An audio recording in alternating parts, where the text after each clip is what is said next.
The spaceship Odyssey 1 is traveling to Saturn's moon Titan, where they must collect natural resources for Earth. Since the journey takes multiple years, the crew sleeps for most of it and only wakes up every 90 days to do routine checks, maintenance, make sure the ship is on course, and report to Earth. After 9 months, John wakes up as he hears all the usual warnings from the AI. After a quick shower, John joins Franks and Nash to check on the system. They get a message from Earth wishing them happy holidays and reminding them to get their psych evaluation. John also checks his private inbox, but he's disappointed to find no messages. John starts thinking about his girlfriend Zoe and continues to do so during his psych evaluation. However, when the computer asks him what he misses the most, he answers, fresh air.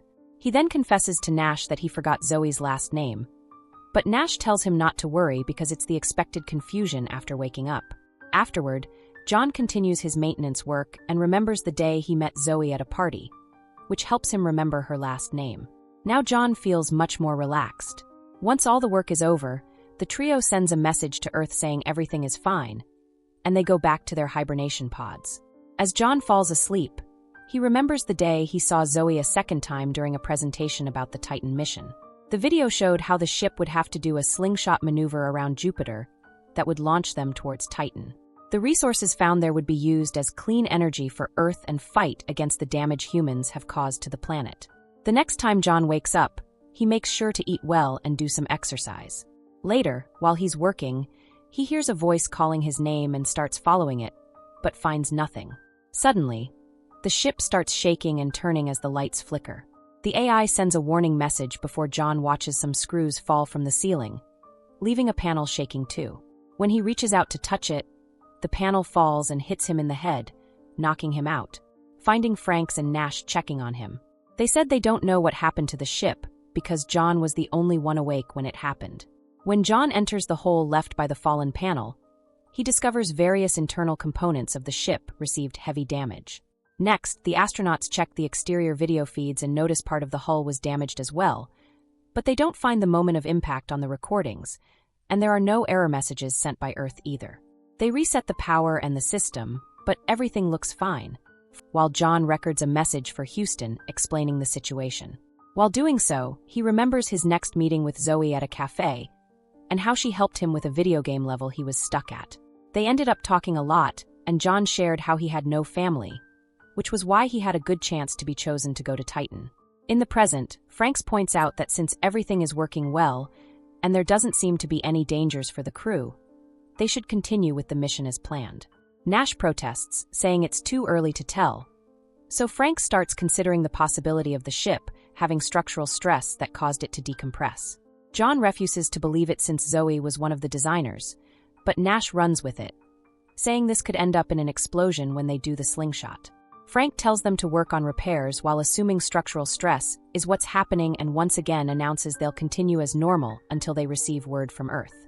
While working, John keeps thinking of Zoe and the night he visited her at her home to finally have their first time together. He's suddenly woken up by Nash, who still thinks flying on a damaged ship is an awful idea and they should abort the mission. At that moment, the lights and screens flicker for a few seconds and quickly return to normal. Nash runs diagnostics, yet there's no sign of power failure. They're interrupted by Franks calling them to his office, revealing he heard their conversation. He points out that if they go back to Earth and Houston confirms there's nothing wrong with the ship, they'll be in big trouble. Franks reminds them they must work together as a team and sends them back to their pods. John starts getting ready and remembers the morning after with Zoe, who said they should just be friends with benefits because he could be leaving soon. Nash approaches John again and tells him that instead of choosing 90 days of sleep, he should set 89 days and 12 hours. That way, they can wake up before Franks and do the slingshot in the opposite direction to return to Earth. However, John refuses, saying this is mutiny. In the end, John gives in and says he'll help Nash, but only if they find evidence of more damage when they wake up. As he goes to sleep with a new timer, John thinks about his last months on Earth, how he'd have nice moments with Zoe in private, but would act professionally during lectures about Titan. The next time he wakes up, he thinks he sees Zoe inside the ship, but it's just a hallucination. Soon, Nash comes to check on him, and John admits he's seeing things, so Nash says it's another reason to go home. The duo goes to the bridge and finds no message from Earth. They admire Jupiter's beauty for a while, and John announces he doesn't want to follow Nash's plan because there's no evidence, triggering an argument. They're interrupted by Franks, who had heard their plan and also set his pod to wake up early. He sends Nash to work, and when Nash tries to refuse, Franks whispers something in his ear that makes him leave the room. Afterward, Franks asks John if they're friends and shares a drink with him. He also promises that if actual evidence of danger is found, he'll immediately abort the mission. Meanwhile, Nash is pacing nervously in the kitchen. When John comes in to have a meal, Nash starts harassing him and asking for backup. John continues to refuse, and Nash loses his mind, yelling about the ship damage at the same time Franks arrives. The captain wants to know if they can slingshot without Nash, and John confirms they can because the math is in the computer. Afterward, John goes through his day while still thinking of Zoe to the point he needs to take a break to brood in a dark room. Eventually, he returns to the broken panel, which is now taped to the ceiling. John enters the hole and finds many cables sparking. Suddenly, a gadget starts failing, ejecting lots of sparks and all its screws. Then, the damaged part of the hull cracks open, and John has to hold on as space tries to suck him out, but he isn't strong enough, and his body floats away into the void. At that moment, he wakes up and realizes it had been a hallucination. Franks announces it's time to perform the slingshot maneuver, and Nash pleads with John not to proceed, sensing danger. However, John ignores him and heads to the controls with Franks. As they prepare for the complex maneuver around Jupiter, Franks and John begin activating the thrusters, with Nash only allowed to observe. After precise calculations and careful adjustments, they start flying the ship around Jupiter. Suddenly, the AI warns of a system overload, but Franks orders John to continue. The ship shakes violently, the panel sparks dangerously, but they complete the slingshot just in time. The maneuver is a success, and the ship stabilizes on course toward Titan. After celebrating with a drink, John continues his routine with more exercise and maintenance work. During a radio check, he hears a strange noise. Startled, he presses his ear against the radio and hears a voice shout his name. When he confronts the others, they claim they weren't using the comms, and the radar shows no nearby signals. Nash dismisses it as another hallucination, and Franks orders everyone back to sleep. That night, John dreams about receiving the call that confirmed his place on the mission. However, when he told Zoe, she didn't react as he expected. She admitted she had broken their agreement and fallen in love with him. John, feeling conflicted, responded that the mission was bigger than their relationship. Hurt, Zoe confessed that she had voted against him going on the mission, hoping it would keep him from leaving. Afterward, John left without looking back. The next time John wakes up, he feels unusually dizzy. He runs around the ship to clear his head, but can't stop thinking about Zoe. When she appears before him, John follows her, reminding himself it's just another hallucination. Franks interrupts him, saying Nash found something wrong with the reactor. Despite John's outburst about the mental toll of hibernation, Franks reminds him that Zoe isn't real and they need to stay focused. In the reactor room, Nash explains that the reactor's output is escalating. Although the issue seems minor, they must address it immediately to avoid jeopardizing the mission. Nash, appearing increasingly disoriented, asks John to double-check his calculations before presenting them to Franks. When John questions Nash about how Franks knew he was hallucinating Zoe, Nash swears he didn't say anything, only to break down, doubting his own memories. Franks then calls them to the bridge, and Nash reports a new error with the reactor. Franks confirms the issue and reveals that someone issued a low-level command that caused the malfunction intentionally. The last login belonged to John, but Franks suspects Nash used John's credentials. The tension escalates as Franks pulls out a gun, announcing they're returning to hibernation.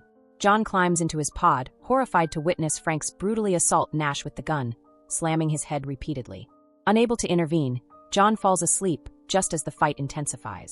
He dreams of his final night with Zoe, when she apologized for everything and questioned whether he ever loved her.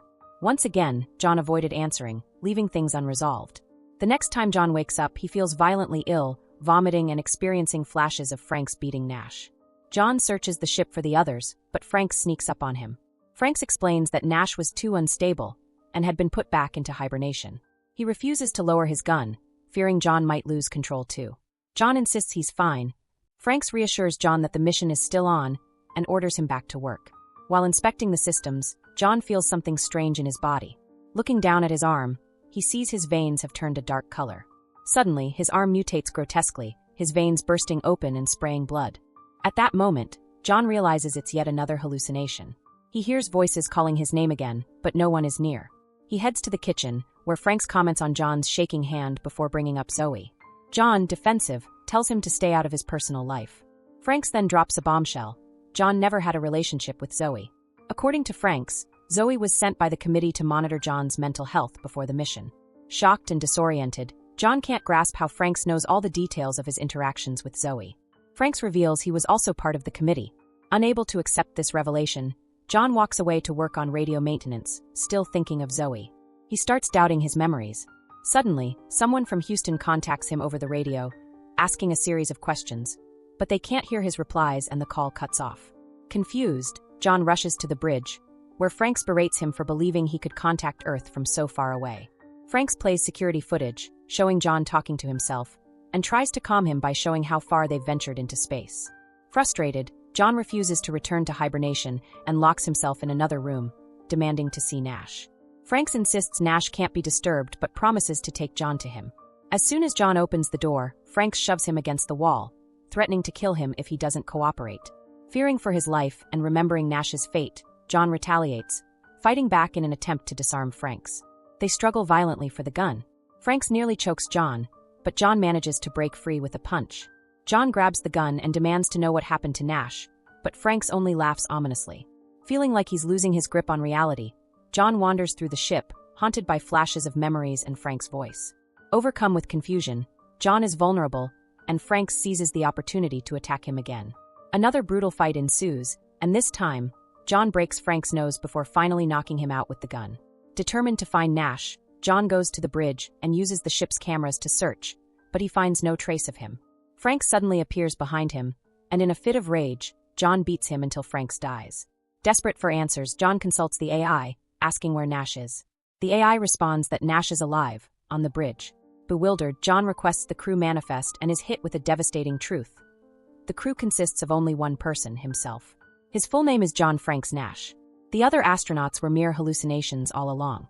John breaks down, overwhelmed by the realization that he's been utterly alone the entire time.